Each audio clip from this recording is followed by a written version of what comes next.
देखिए बच्चों, जो हमारे लास्ट की जो वीडियो थी उसमें हम लोगों ने सार्थक अंकों के बारे में पढ़ा था। आज हम बहुत ही इंपॉर्टेंट चैप्टर का जो टॉपिक है वो डिस्कस करने जा रहे हैं, वो है भौतिक राशियों की विमय। बहुत इंपॉर्टेंट टॉपिक है और ये जो टॉपिक है ना, ये आपको सिर्फ 11th में ही नहीं, आप आगे जब तक फिजिक्स के टच में रहोगे आपके वहाँ तक काम में आएगा। ठीक है, मतलब ये जो टॉपिक है इसका लिंक आगे तक है और ये आपको आना ही चाहिए, क्योंकि इसके बहुत सारे फ़ायदे हैं। अगर आपको ये आ जाएगा तो आप आसानी से किसी भी भौतिक राशि का मात्रक निकाल सकते हो। इसकी कुछ एप्लीकेशंस हैं, उसमें भी आप उसको यूज़ कर सकते हो। ठीक है, तो चलिए शुरू करें। कॉपी पेन लेके बैठ जाइएगा, मेरे साथ साथ नोट्स बनाते रहिएगा। और आपको अगर वीडियो में कोई भी प्रॉब्लम आ रही है तो आप वीडियो को दोबारा देखिएगा। और देखो, ये जो टॉपिक है ना, बहुत से बच्चे क्या करते हैं, रटने बैठ जाते हैं, क्योंकि बहुत सारी विमाएँ हम निकालेंगे, 100-150 के आसपास बहुत सारी विमाएँ होती है। जब तक चैप्टर पढ़ेंगे, जहाँ जहाँ कोई भी राशि मिलेगी उसकी विमा हम निकालेंगे आगे भी, यही नहीं आगे भी जो भी चैप्टर हम पढ़ेंगे। तो आपको रटने की जरूरत नहीं है। कितनी रटोगे, 10, 20, 30? आपके खुद के चैप्टर में 11th की बुक में 100 होंगे कम से कम, तो आप नहीं रट सकते ना। इसलिए रटना नहीं है, समझना है। और अगर समझ जाओगे तो आपको कोई प्रॉब्लम नहीं होगी आगे विमा निकालने में। चलिए शुरू करें। चलिए अब देखो, सबसे पहले हम बात कर रहे हैं कि भाई हम विमा निकालना जा रहे हैं, यानी कि विमेय विश्लेषण की बात कर रहे हैं। तो ये जो विमेय विश्लेषण का जो सिद्धांत था, ये फूरियर नामक साइंटिस्ट ने दिया था। किसने दिया था? एक फूरियर नामक साइंटिस्ट था जिसने इस सिद्धांत को दिया था। अब उसने क्या बताया था कि विमा, जिसे हम डायमेंशन कहते हैं, कि डायमेंशन होती क्या है। उसने ये कहा कि डायमेंशन घाते होती है। क्या होती है? घाते होती है। अब भाई किसकी घात? 10 की घात, 2 की घात, किसकी घात? नहीं, 10 की इनकी घात नहीं। डायमेंशन घाते होती है मूल राशियों के ऊपर लगने वाली घातें, जो व्युत्पन्न राशि के मात्रक को व्यक्त करती है। मतलब कोई भी व्युत्पन्न राशि जो हम निकाल चुके हैं और अभी हम निकालेंगे, बहुत सारी निकालेंगे, तो जो व्युत्पन्न जो राशियाँ होती है उनका मात्रक निकालेंगे, तो उनका मात्रक जो होगा वो मूल के रूप में आएगा, नहीं आएगा? ऑब्वियसली आएगा, क्योंकि व्युत्पन्न किससे मिलकर बनती है? मूल से। तो मूल राशियों के ऊपर जो घातें होती है, उन्हीं घातों को हम क्या कहते हैं? विमा कहते हैं। क्या कहते हैं? विमा कहते हैं। चलिए, क्या होती है विमा, एग्जाम्पल से समझते हैं। जैसे चाल का फॉर्मूला होता है दूरी बटा समय होता है। अब दूरी जो होती है वो मीटर में ली जाती है, होती है नहीं होती? भाई मीटर मतलब लेंथ ही तो होती है, और लेंथ लंबाई हमारी क्या है? मूल राशि। समय होता है सेकंड में, समय भी क्या है? मूल राशि। तो बताओ ये दोनों मूल राशि की मूल राशि हुई नहीं हुई? अब जब मूल राशि हुई तो इनकी घातें कितनी है? 1 और 1। अब आप सबसे पहले ये करो कि अगर आपको घातें चेक करनी है तो सब जो भी चीज़ें नीचे है ना बट्टे में, उनको ऊपर ले आओ। जब किसी चीज़ को नीचे से ऊपर लाते हैं तो पावर उसकी क्या होती है? अपोजिट हो जाती है। अगर +1 है तो -1 हो जाती है, माइनस है तो प्लस हो जाती है, होती ही नहीं होती है? तो सेकंड की पावर 1 है, ऊपर आएगा तो सेकंड इनवर्स या सेकंड की पावर -1। तो ये जो चीज़ है ना, यही क्या है? इस चाल की विमा है। तो चाल की विमा क्या हो गई? 1 और -1। आया समझ में? चलिए, और बहुत सारे करेंगे आज हम। अब उससे पहले हम क्या करेंगे, हमारे जो मूल राशि है ना, उनके विमीय संकेत जानेंगे। ठीक है, जब हम उनके विमीय संकेत जान लेंगे तो हम किसी भी व्युत्पन्न राशि के विमीय संकेत या विमीय समीकरण निकाल सकते हैं, क्योंकि मूल से ही उत्पन्न होती है, व्युत्पन्न होती है ना। चलिए शुरू करते हैं। सबसे पहले आप थोड़ा सा ध्यान रखिएगा कि आप जो विमीय संकेत लिखोगे या विमीय समीकरण लिखोगे, उनको बड़े ब्रैकेट में लिखिए। 3 ब्रैकेट होते हैं ना, छोटा, मंजिला और बड़ा। तो हम यहाँ कौन सा यूज़ करते हैं? बड़ा ब्रैकेट। चलिए, मूल राशि मैंने बताई थी लास्ट वीडियोस में। अगर किसी ने लास्ट वीडियोस नहीं देखी है तो आप पीछे जाके देखिएगा, वहाँ बहुत डिटेल में समझा रखा है कि 7 मूल राशियाँ होती है, 7 मूल मात्रक होते हैं। तो पहली मूल राशि लंबाई, लंबाई का मूल मात्रक क्या था? मीटर। तो इसका विमीय संकेत होता है कि लंबाई लेंथ से मिलकर बनती है, लेंथ ही तो बोलते हैं, तो इसका विमीय संकेत हो जाएगा L। आया समझ में? Capital L। द्रव्यमान, जिसे मास कहा जाता है, मात्रक किलोग्राम, तो इसका हो गया M। समय, टाइम, सेकंड तो हो गया मात्रक, और T हो गया इसका विमीय संकेत। विद्युत धारा, एम्पियर इसका मात्रक है, तो इसका एम्पियर से इसका संकेत बन गया A। ठीक है, ताप केल्विन होता है, तो इससे बन गया K। इसको कभी कभी थीटा भी लिख देते हैं।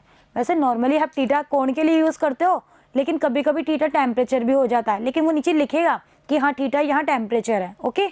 ज्योति तीव्रता का मात्रक कैंडिला, तो इसको लिखेंगे CD, कैंडिला CD। पदार्थ की मात्रा मोल, तो इसको लिखेंगे MOL, मोल। तो ये इनकी विमीय संकेत है। लंबाई का L, द्रव्यमान का M, समय का T, धारा का A, ताप का K, ज्योति तीव्रता का कैंडिला और मोल का MOL। ठीक है, बस ये विमीय संकेत आपको ध्यान रखना है, बाकी तो हम निकालेंगे फटाफट फटाफट। चलिए अब सबसे पहले हम जान लेते हैं कि भाई हम विमीय समीकरण निकालना जा रहे हैं, तो विमीय समीकरण होता क्या है ये भी तो पता होना। विमा तो पता चल गई, लेकिन विमा जो है वो विमीय समीकरण से ही तो निकलती है। तो चलिए विमीय समीकरण क्या होता है। विमीय समीकरण होता है कि किसी भौतिक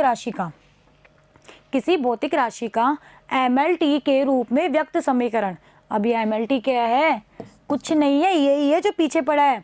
M का मतलब द्रव्यमान, L का मतलब लंबाई और T का मतलब समय। अब मैंने सिर्फ MLT क्यों लिया, आप कहोगे और भी तो हैं, इनको भी ले सकते हैं, लेकिन जो ज़्यादातर मूल राशियां हैं वो MLT से मिलकर बनी होती है, इसलिए पहले MLT लिया।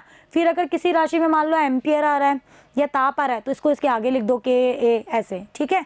लेकिन नॉर्मली MLT होती है, इसलिए हमने MLT लिया है। बाकी ये भी है, ठीक है, अगर इनकी जरूरत पड़ेगी तो हम इनको भी लिखेंगे, लेकिन इसका एक सीरियल क्रम होता है। पहले M यानी कि द्रव्यमान लिखोगे, फिर L लंबाई लिखोगे, फिर समय T लिखोगे। तो MLT के रूप में व्यक्त समीकरण क्या होता है, विमीय समीकरण होता है। अब किसी को प्रॉब्लम क्या MLT क्या होती है, नहीं होनी चाहिए। चलिए अब शुरुआत करते हैं भौतिक राशि और उनके विमीय समीकरण, साथ साथ उनके मात्रक भी निकालेंगे। ओके, 1 1 1 1 धीरे से करेंगे। आप लोग इसके ऊपर प्रैक्टिस जरूर करिएगा, ये चीज़ आपको प्रैक्टिस से ही आएगी। रटोगे कितना रट लोगे, 2 4 10 15 सारी नहीं रट सकते, और रटोगे, रटी हुई चीज़ तो कभी ना कभी भूलोगे, और प्रैक्टिस करते और समझते हुए कोई चीज़ निकालोगे तो कभी नहीं भूलोगे। चलिए पहले निकालते हैं चाल। चाल क्या होती है, दूरी बटा समय, यानी कि 1 सेकंड में तय की गई दूरी चाल होती है। चलिए दूरी जो होती है वो किसमें लेते हैं, लेंथ, और लेंथ का विमीय समीकरण L, समय का T। अब देखो L की पावर 1 है तो इनकी भी 1 1 आ गई। अब मैंने कहा इसको ऊपर ले जाओ, तो T की पावर 1 है, ऊपर जाएगा तो क्या होगा, T की पावर -1, तो ये आ गया L1 T -1। अब मुझे लिखना किसकी फॉर्म में है, MLT। भाई शुरुआत M से करनी है। बताइए चाल आपके द्रव्यमान पर निर्भर करती है, भाई फॉर्मूले में तो कहीं नहीं है, ठीक है, तो नहीं करती तो जो चीज़ नहीं है उसकी पावर 0 लगा दीजिए, क्योंकि आप किसी की भी पावर 0 लगाओगे उसकी मतलब होता है 1। कुछ एक्सेप्शन होते हैं मैथ्स में, वो अलग है, हमें एक्सेप्शन की बात नहीं कर रहे हैं, नॉर्मल बात कर रहे हैं कि किसी भी चीज़ की पावर आप 0 लगाते हो तो क्या होता है 1, और 1 लगाने से कोई फर्क पड़ेगा इसके ऊपर, नहीं ना भाई। 1 को L1 T -1 से गुणा करोगे तो यही आएगा वापस, तो इसलिए MLT में लिखना था, इसलिए M0 L की पावर 1 और T की पावर -1 लिखना चाहो तो यहाँ लिख लेना। M की पावर 0 का मतलब कितना होता है 1, ठीक है। क्या होता है M की पावर 0 का मतलब 1। चलिए आगे चलते हैं। अब वेग क्या होता है, विस्थापन में परिवर्तन की दर। भाई वेग और चाल का जो विमीय समीकरण है वो एक ही आएगा, लेकिन दोनों में फर्क होता है। चाल दूरी पर निर्भर करती है और जो वेग होता है वो विस्थापन पे होता है। अब ये जो नेक्स्ट चैप्टर है आपका 3rd, उसमें हम बहुत डिटेल में पढ़ेंगे कि विस्थापन क्या होता है, दूरी क्या होती है। थोड़ा सा शॉर्टकट के लिए यहाँ पढ़ लीजिए। ये कोई एक बात है, एक व्यक्ति है जो A बिंदु पर खड़ा है और उसको B बिंदु तक पहुँचना है, ठीक है। अब B बिंदु तक पहुँचने के लिए अगर मान लो थोड़ा सा कम समझदार हुआ, ठीक है, तो क्या करेगा, यहाँ से चलेगा बेचारा और यहाँ से चलेगा, घूमेगा घूमेगा घूमेगा घूमेगा, यहाँ तक आएगा, पहुँच तो जाएगा, लेकिन बहुत लंबा रास्ता चुना। तो ये जो चीज़ हुई ना वो कहलाई दूरी, कि यहाँ से चल के उसने जितनी लंबाई तय करी ना वो क्या कहलाई, इसकी दूरी। लेकिन विस्थापन क्या होगा, अगर आपके जैसा समझदार इंसान हुआ तो वो क्या करेगा, शॉर्टकट अपनाएगा। अपनाते हो जब ट्रैफिक में फंस जाते हो तो क्या करते हो, भाई शॉर्टकट से निकल जाएंगे, ट्रैफिक से भी बचाव मिल जाएगा और जल्दी भी पहुंच जाएंगे। क्योंकि आजकल ज़्यादातर लोगों को क्या जल्दी तो होती है, शॉर्टकट ही तो अपनाते हो, लेकिन इतना भी शॉर्टकट मत अपनाना कि फिजिक्स शॉर्टकट हो जाए, ऐसा भी मत करना, ठीक है। तो इस व्यक्ति ने क्या किया, अपनी समझदारी का यूज़ किया और बोला कि मैं तो यहाँ से नया और यहाँ चला गया, भाई पहुँचना तो बी पर ही है, कैसे भी जाओ, तो इतना लंबा रास्ता क्यों तय करूँ, यहाँ से यहाँ ही आ गया। तो यही चीज़ क्या कहलाती है, विस्थापन, ठीक है। और ये एक पर्टिकुलर दिशा में है, इसलिए एक सदिश राशि होती है। आगे ये भी एक चैप्टर है सदिश और अदिश का, वहाँ पढ़ेंगे क्या होता है सदिश और क्या होता है अदिश। थोड़ा सा समझा देते हैं भाई, आ गई कोई चीज़ तो थोड़ा सा समझ ही लेते हैं। अगर किसी चीज़ के ऊपर ये एरो का साइन दिख जाए, इसका मतलब वो जो राशि है ना वो सदिश है। और अगर किसी के ऊपर एरो का साइन नहीं है, जैसे टी के ऊपर नहीं है ना, तो टी क्या है, अदिश। अब अदिश और सदिश होता क्या है, सदिश का मतलब होता है कि ये जो चीज़ है ना, ये जो राशि है, इसका परिमाण तो होगा ही भाई, इसकी कोई वैल्यू तो होगी 10 20 30, भाई इतना वेग है, लेकिन किसी दिशा में होगा कि x दिशा में 10 है, y दिशा में 20 है, मतलब उसकी दिशा भी होगी और परिमाण भी होगा, तो वो कहलाएगी सदिश। और केवल परिमाण हो, दिशा नहीं हो, जैसे समय होता है, आप बोलते हो ना 1 घंटा हो गया, 2 घंटा हो गया, कभी ऐसा बोलते हो कि 1 घंटा इस दिशा में हो गया, 2 घंटे उस दिशा में हो गए, ऐसा बोलते हो क्या? कभी नहीं बोलते ना, नॉर्मली परिमाण की बात करते हो, ठीक है। इसलिए समय आपका क्या है? अदिश। तो ऐसी राशियाँ क्या कहलाती है? अदिश, ठीक है। बाकी और डिटेल में अच्छे से पढ़ेंगे, घबराइए मत। चलिए, तो वेग होता है विस्थापन में परिवर्तन की दर, मतलब ये विस्थापन, इसमें परिवर्तन की दर। अब चाहे विस्थापन हो चाहे दूरी, होती तो लेंथ ही है। तो इसकी विमा हो गई L1, टी की विमा T1, इसमें m नहीं था इसलिए वापस क्या किया? m की पावर 0। भाई हमें MLT की फॉर्म में लिखना है इसलिए, तो ये आ गया। ये आया समझ में? अब इसका मात्रक यहाँ से निकालिए। L मीटर में लेते हैं पर वो डिवाइडेड बाई सेकंड, टी का मतलब सेकंड, और इसको चाहो तो ऐसे भी लिख सकते हो, मीटर सेकंड इनवर्स, इसकी जैसे, दोनों सही है, ठीक है। तो ये तो हो गया MKS में, और सेंटीमीटर प्रति सेकंड हो गया CGS में। अब MKS CGS क्या होता है ये लास्ट वीडियो में डिस्कस कर चुके हैं हम, तो आप लोग अगर किसी बच्चे ने नहीं देखा है तो आप लोग वो वीडियो ज़रूर देखिएगा। और यह एक सदिश राशि है क्योंकि वेक्टर लगाया है, ओके।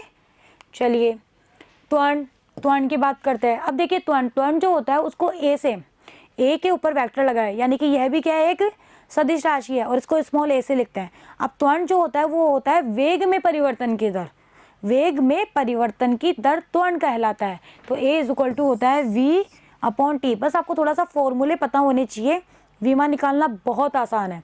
चलिए, कैसे निकालेंगे a की विमा? v और t की मिल गई, दोनों का भाग कर देंगे तो किसकी मिलेगी? किसकी मिलेगी भाई? a की। चलिए करिए, v की विमा कैसे निकालेंगे? अब याद थोड़ी करने बैठेंगे, निकालेंगे हम तो। v होता है x/t विस्थापन में, x की विमा L1, t की विमा T1, t ऊपर गया L1 t-1, और t की विमा यहाँ पे, ये तो v की आ गई, t की विमा होती है T1, इसके नीचे T1 लिख दिया तो ये हो गई a की विमा। T1 को ऊपर भेजा तो ये हो गया L1 t-1 और t-1। आधार समान तो घातें जुड़ती है, पढ़ा है ना ये लो बहस में, कि अगर दो संख्या है उनका आधार समान है तो घातों को क्या करते हैं? जोड़ते हैं। तो ये हो गया L1 T1 माइनस जुड़ा तो T-2, m नहीं था इसलिए m की पावर 0, L1 T-2। आया समझ में? मात्रक निकालिए, मीटर T-2 का मतलब सेकंड की पावर -2, या बटे में सेकंड स्क्वायर लिख दो। और सदिश राशि होती है त्वरण, एक्सेलरेशन बोलते हैं इसको इंग्लिश में। चलिए, संवेग, मोमेंटम बोलते हैं इसको। देखिए, थोड़ा सा आप लोग है ना इनके इंग्लिश नेम भी याद रखिए। इंग्लिश नेम देखो, वैसे आपको 11-12 में तो कोई प्रॉब्लम नहीं आएगी, लेकिन जब आप आगे हायर एजुकेशन में जाएंगे तो आपको जिस सब्जेक्ट के बारे में पढ़ रहे हो उसके इंग्लिश नेम तो पता होनी चाहिए, क्योंकि जितनी भी जो स्टैंडर्ड बुक्स होती है वो सारी की सारी इंग्लिश में ही मिलेगी। फिर जब आप उनसे पढ़ोगे तो अगर आपको इंग्लिश नेम नहीं आएंगे तो बहुत प्रॉब्लम क्रिएट होगी, फिर डिक्शनरी लेके बैठोगे और उनको ढूंढने बैठोगे। तो बेटर है ना कि उस चीज़ को शुरू से ही शुरू किया जाए, ताकि आगे हमको प्रॉब्लम ही ना हो। तो संवेग, मोमेंटम, इसको लिखते हैं P से, और यह भी एक सदिश राशि है। सो मोमेंटम होता है P = mv। देखो, अगर आपको फॉर्मूला पता है ना तो आप आसानी से उसकी डेफिनेशन बना सकते हो। अब मैंने कहा P = mv, आपको पता है m होता है मास, v होता है वेग। तो संवेग की परिभाषा क्या बनी? किसी वस्तु के द्रव्यमान और उसके वेग के गुणनफल को संवेग कहते हैं, ठीक है। तो P = क्या हो गया? mv। डेफिनेशन बन गई, रटने की जरूरत पड़ी नहीं ना। और फॉर्मूले भी प्रैक्टिस से याद हो जाएंगे, जब न्यूमेरिकल निकालोगे ना अपने आप याद हो जाएंगे। अब निकालना है m की विमा, तो आपको पता है भाई द्रव्यमान तो एक मूल राशि है, इसकी विमा m1 होगी। भाई 1 क्यों? क्योंकि पावर 1 है। v वापस से वैसे ही निकालेंगे, फटाफट निकालिए, x/t यानी कि L1 T-1, तो m1 L1 T-1। अब देखो यहाँ m है ना, तब के बार m की पावर 0 करने की जरूरत नहीं है, m है और पावर है इसकी 1, इसलिए m1 L1 T-1। मात्रक निकालिए, m का मात्रक kg, l का मात्रक मीटर, t की पावर -1 है तो बटे में सेकंड। ये हो गया संवेग का मात्रक, और ये एक सदिश राशि होती है। चलिए आगे बढ़ते हैं, है ना आसान? बताओ, बहुत टिपिकल लग रहा है आपको विमेय समीकरण निकालना? और विमेय समीकरण की जो ये घातें हैं ना, यही विमा है। अगर आपसे पूछे कि बल की विमा क्या है तो क्या होगी? 1, 1 और -2, ठीक है। घबराने की जरूरत नहीं है, बस विमेय समीकरण निकालना सीख जाओ। उसमें जो MLT की घातें होंगी ना, वही आपकी क्या होगी? विमा होगी। इसलिए मैं विमा बार बार नहीं लिख रही हूँ, आप यहाँ से लिख लेना आगे। अब करते हैं बल। बल जो होता है इसको बोलते हैं फोर्स। क्या बोलते हैं? फोर्स। बोलते हैं ना मुझे फोर्स मत करो, मतलब मुझे उस वक्त तो फोर्स का मतलब क्या होता है? प्रेशराइज करना, मतलब एक तरह से बल ही हो रहा है वो, है ना। अब देखिए, बल जो है एक तो डेफिनेशन हम इसकी पढ़ेंगे फॉर्मूले से, और 2 डेफिनेशन हम इसकी वो पढ़ेंगे जो हम नॉर्मल लाइफ में यूज़ करते हैं। पहले फॉर्मूला पढ़ते हैं, वीमा निकालते हैं, फिर आगे की बात करते हैं। चलिए, बल होता है F बराबर ma, यानी कि किसी वस्तु के द्रव्यमान और उसके त्वरण के गुणनफल को बल कहते हैं। सही है भाई, A होता है त्वरण, M होता है द्रव्यमान, तो डेफिनेशन बन गई। फटाफट से वीमा निकालिए। M की विमा तो पता है m1, A की विमा कैसे निकालेंगे, v/t करके।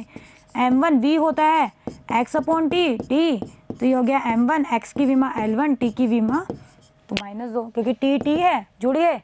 तो बताओ आ गया, और v में हो गए 1 1 -2। मात्रक निकालिए। m का मात्रक kg, l का मात्रक मीटर और सेकंड की पावर -2 है, तो नीचे ले जाके सेकंड स्क्वायर। तो बल का जो फॉर्मूला होता है उसको न्यूटन, इसको न्यूटन भी कहते हैं।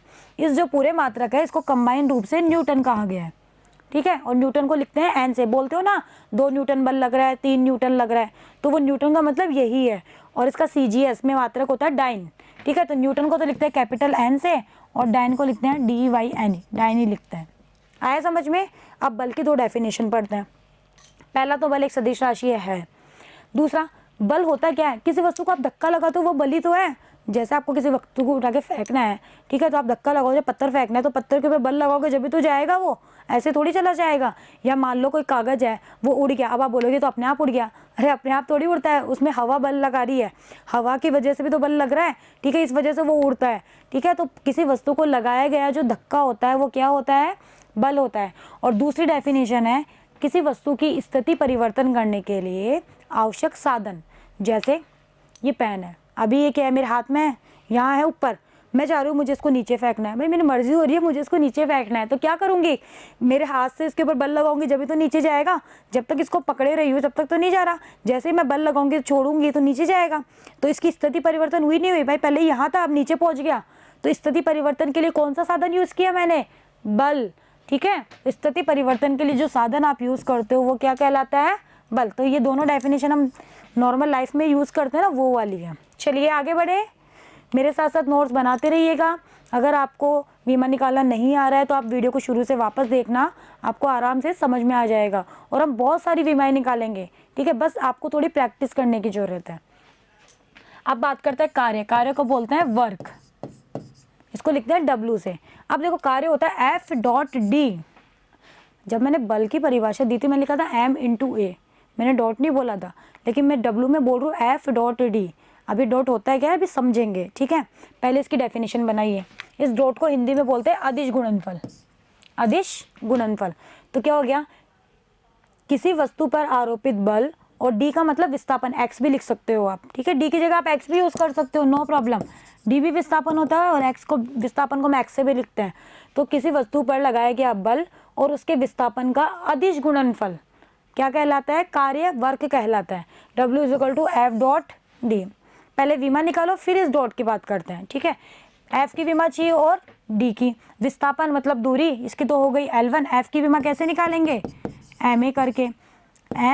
A को लिखेंगे V/T, फिर V को लिखेंगे X/T। बस फाइनल यहीं तक ही तो पहुँचना होता है, m1 L1 T - 2, और इसको एक L1 से और गुना कर दो तो कितनी आ जाएगी, m1 L2 T - भाई आधार समान घाते जुड़ेगी, तो m1 L2 T - 2 ये आ गई कार्य की विमा।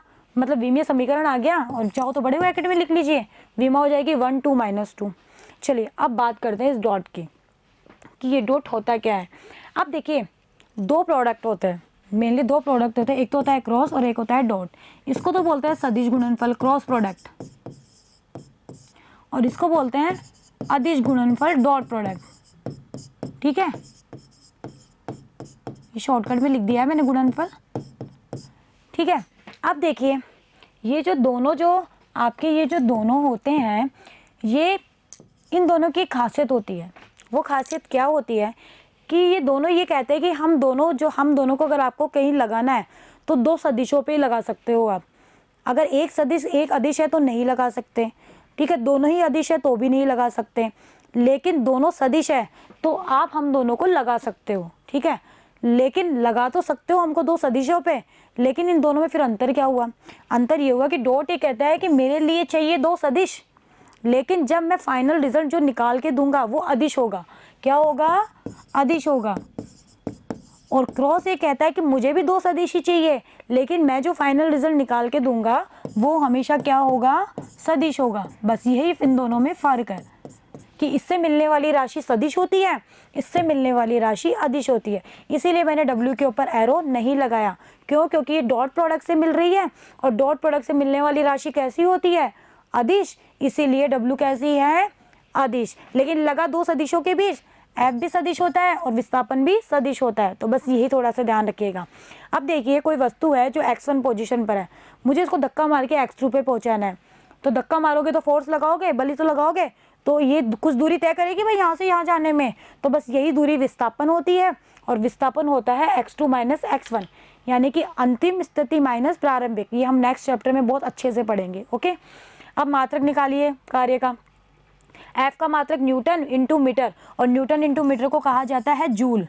तो कार्य का मात्रक MKS में क्या हो गया, जूल, और CGS में क्या होता है, डाइन इंटू सेंटीमीटर या फिर अर्ग।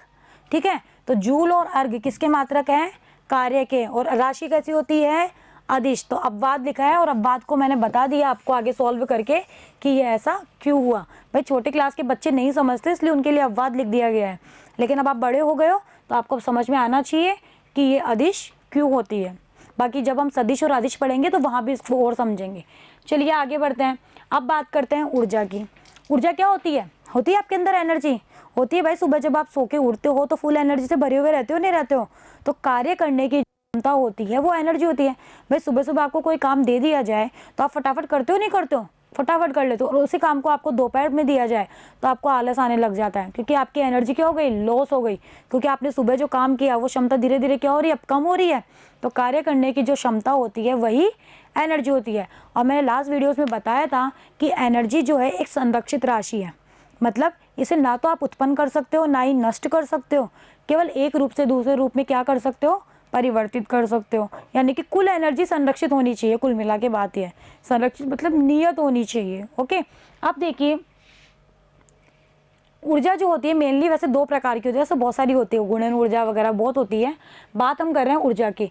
2 प्रकार की ऊर्जा होती है, एक तो होती है स्थितिज और एक होती है गतिज। स्थितिज मतलब पोटेंशियल एनर्जी, गतिज मतलब काइनेटिक एनर्जी। और जो टोटल ऊर्जा होती है वो इन दोनों के योग के बराबर होती है। अब यहीं से हम ऊर्जा की क्या निकालेंगे, विमा निकालेंगे। आगे जब हम विमा का अनुप्रयोग पढ़ेंगे तो वहाँ उस अनुप्रयोग में हम ये पढ़ेंगे कि अगर ये समीकरण सही है तो इसकी विमा, इसकी विमा, इसकी विमा तीनों की समान आनी चाहिए। जुड़ेगी नहीं कि इसकी जुड़ गई तो ही की मिलेगी, नहीं, इन तीनों की विमा समान आनी चाहिए, तभी ये समीकरण सही होगा। ये विमा का अनुप्रयोग है जो हम पढ़ेंगे नेक्स्ट वीडियोस में। ठीक है, पहले हम बात करते हैं स्थितिज ऊर्जा। अब हम देखते हैं क्या इसकी और इसकी विमा समान है, तो फिर ई की भी विमा वही होगी। चलो, स्थितिज ऊर्जा होती है mgh, मतलब कोई पार्टिकल जब स्थिर अवस्था में है तो उसके अंदर जितनी भी एनर्जी होती है वो उसकी स्थितिज ऊर्जा में होती है। जैसे ये पेन है, एक पार्टिकल है, इसकी अभी जितनी भी एनर्जी है ये स्थितिज में, क्योंकि ये स्थिर है, गति थोड़ी कर रहा है, तो इसका जितना द्रव्यमान होगा वो, इसका गुरुत्वीय त्वरण लग रहा है। भाई हम पृथ्वी पर रह रहे हैं तो पृथ्वी पर लगने वाली हर वस्तु के ऊपर गुरुत्वीय त्वरण लग रहा है, तो इसके ऊपर गुरुत्वीय त्वरण लग रहा है g, और पृथ्वी की सतह से इसकी कितनी ऊंचाई है, h, तो mgh किसका फॉर्मूला होता है, स्थितिज ऊर्जा का। अब देखिए गुरुत्वीय त्वरण और त्वरण दोनों की विमा समान होती है, क्योंकि दोनों रेखिक होते हैं। मतलब जो अगर कोई चीज़ें रेखिक रेखिक सेम है तो उनकी विमाएं भी क्या होगी, समान होगी। भाई बल भी एक सीधी दिशा में लगता है और गुरुत्वीय त्वरण भी क्या है, एक सीधी दिशा में लग रहा है। गुरुत्वीय त्वरण भी एक सीधी दिशा में लग रहा है, और जो नॉर्मल त्वरण होता है अगर वो रेखिक है तो वो भी सीधी दिशा में लगेगा, तो दोनों की विमा क्या होगी, समान। लेकिन जब हम बात करेंगे कोणीय त्वरण की, तो वहाँ कोणीय त्वरण और त्वरण की विमा समान नहीं होगी, ये हम नेक्स्ट वीडियो में देखेंगे। कोणीय त्वरण और त्वरण की विमा समान नहीं होगी। क्यों? क्योंकि ये दोनों रेखिक नहीं है। त्वरण ये रेखिक है, लेकिन ये क्या होगा, ये रेखिक के साथ साथ कोणीय है, मतलब किसी एंगल पर घूमने की वजह से भी लग रहा है, तो इसके अंदर एक फैक्टर और जुड़ गया, किसका, कोण का। इस वजह से इन दोनों की विमा समान नहीं होगी। लेकिन जो हमारा गुरुत्वीय त्वरण और नॉर्मल जो त्वरण है, इन दोनों की विमा क्या होगी, समान होगी। बिल्कुल वैसे ही जैसे एक नीम का पेड़ है, बहुत सारी शाखाएं निकलती है, क्या सारी शाखाओं की लंबाई समान होती है, कोई छोटी कोई बड़ी ऐसे होती है। लेकिन अगर कोई शाखा छोटी तो ऐसे थोड़ी बोलते कि ये तो बबूल की हो गई, रहेगी तो नीम की ना। तो बस वैसे ही त्वरण की विमा सेम रहेगी भाई, ठीक है, उत्पत्ति वहीं से हुई है इसलिए। तो बस जी की विमा मिल गई, एम की विमा पता है हाइट क्या होती है, वही लेंथ में। तो क्या हो जाएगा, एम की विमा तो हो गई m1, जी की विमा निकालेंगे किससे, जी की विमा क्या होती है, त्वरण की विमा, और त्वरण की विमा क्या होगी, v upon D.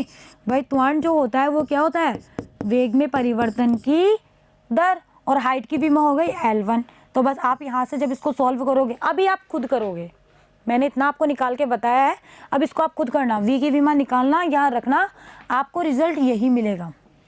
Okay guys, ये खुद करोगे आप, ठीक है। v को वही x अपॉन टी, तो आ जाएगा L1 t माइनस 2, इस पूरे को सॉल्व करके देखना, यही मिलेगा m1 L2 t माइनस 2, जहाँ मैंने बता रखा है कि ये सब क्या है, मैंने एग्जाम्पल से बता दिया। तो अब देखो इसकी विमा ये आ गई, अब निकालता है काइनेटिक की, फिर देखेंगे क्या दोनों की विमा सही है, सेम है। चलो, काइनेटिक एनर्जी होती है जब वस्तु गति करने लग जाती है, जब वस्तु गति करने लग जाती है तो उसकी जो स्थितिज ऊर्जा है वो धीरे धीरे गतिज ऊर्जा में बदलती है, लेकिन टोटल तो अभी भी सेम ही रहेगी, नियत रहेगी। तो काइनेटिक का फॉर्मूला होता है, भाई गति करेगी तो वेग आएगा, तो काइनेटिक का फॉर्मूला होता है हाफ mv², ये काइनेटिक का फॉर्मूला होता है गतिज ऊर्जा का। अब देखिए जितनी भी कांस्टेंट राशियाँ होती है 1 2 3 4, इनकी कोई विमा नहीं होती है, ठीक है, तो इसकी तो कोई विमा होगी नहीं, m की विमा हो गई m1, v की विमा कैसे निकालोगे, वही x अपॉन टी की हो गई L1 t1।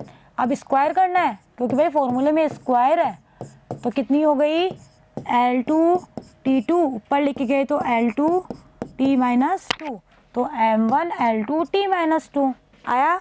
अब बताओ इसकी और इसकी समान है या नहीं है, यानी कि ये फॉर्मूला सही है, तो एनर्जी की भी इतनी ही होगी। आया समझ में।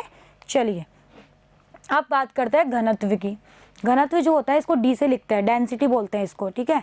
अब घनत्व जो होता है वो क्या होता है, द्रव्यमान बटे आयतन, यानी कि द्रव्यमान और आयतन का अनुपात क्या कहलाता है, घनत्व कहलाता है।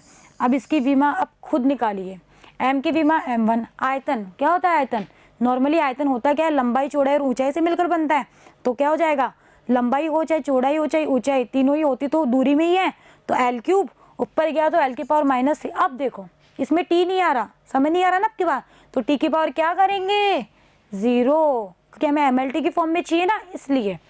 अब मात्रक निकालिए, m का kg, L की पावर माइनस है इसलिए मीटर क्यूब बटे में लगा दिया, ग्राम पर सेंटीमीटर क्यूब हो गया CGS में, और ये एक अदिश राशि है क्योंकि मास भी अदिश होता है और आयतन भी। बोलते होगा कि आपका जो वेट है, ऐसा बोलते होगा, कभी सुना है ऐसा कि मेरा 25 किलो वेट है वो x दिशा में है और जब मैं y में जाता हूँ तो मेरा 50 किलो हो जाता है, ऐसा होता है क्या, नहीं ना। इसलिए मास एक अदिश राशि होती है और आयतन भी क्या होती है, एक अदिश राशि होती है, क्योंकि दूरी क्या है, एक अदिश राशि है।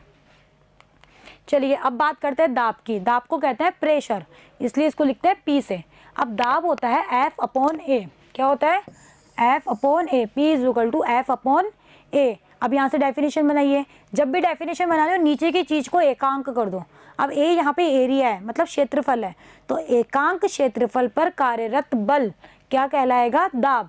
अब दाब की विमा कैसे निकालेंगे, दाब की विमा के लिए F की विमा निकालेंगे, कैसे खुद करेंगे। अब मैं नहीं बता रही, सिर्फ इतना बता रही हूँ, A की जगह V अपॉन टी, V की जगह x अपॉन टी, तो यहाँ से F की विमा आ जाएगी। एरिया क्या होता है, लंबाई इंटू चौड़ाई, तो L² आ जाएगा। दोनों को डिवाइड करके सॉल्व करिएगा, ये रिजल्ट डेफिनेटली मिलेगा, ठीक है, करिएगा खुद, ये आपके लिए एक तरह से होमवर्क है। अब दाब का मात्रक, F का मात्रक होता है न्यूटन, एरिया का होता है मीटर स्क्वायर, तो न्यूटन बटे मीटर स्क्वायर, और इसको बोला जाता है पास्कल, पास्कल बोलते हैं इसको फुल फॉर्म में, इन दोनों को मिला के पास्कल MKS में, और डाइन पर सेंटीमीटर स्क्वायर हो गया CGS में, और यह एक अदिश राशि होती है। अब देखिए, चलिए आगे बढ़ते हैं। अब है आवेग। आवेग को डिनोट करते हैं कैपिटल I से, ये कैपिटल I है, ठीक है, कैपिटल I, और ये एक सदिश राशि होती है। आवेग होता है F इंटू टी, हमें यहाँ डॉट नहीं बोला है, तो सिंपली आप डेफिनेशन दोगे, बल और समय का गुणनफल आवेग कहलाता है। अब बल की विमा निकालोगे खुद, किस फॉर्मूले से, ma करके। टी की विमा आपको पता ही है, जब आप निकालोगे, ये भी आपका होमवर्क है, खुद करिएगा, m1 L1 t माइनस 1 आएगी। मात्रक न्यूटन इंटू सेकेंड या फिर डाइन इंटू सेकेंड, और यह एक सदिश राशि होती है, ठीक है। तो आज देखो बच्चों, हम लोगों ने क्या सीखा, विमीय समीकरण निकालना सीखे, विमाएं निकालने सीखे। विमा क्या होगी, ये पावर, भूल मत जाना ये चीज़, विमीय समीकरण और विमाएं अलग अलग है। विमीय समीकरण तो ये पूरा m1 L1 t माइनस 1, ये तो है विमीय समीकरण, और विमा है इसकी 1 1 और -1, ठीक है। तो आप लोग या आराम से करिएगा, इनके ऊपर दोबारा से प्रैक्टिस करिएगा, ठीक है। आगे जो नेक्स्ट वीडियो है उसमें हम और भौतिक राशियाँ लेंगे, उनकी विमाएँ निकालेंगे, ठीक है, उनके विमेय समीकरण निकालेंगे। तो आप लोग तब तक इनके ऊपर अपनी प्रैक्टिस कंटिन्यू रखिएगा। मिलते हैं नेक्स्ट वीडियो में नेक्स्ट टॉपिक के साथ, तब तक के लिए थैंक यू।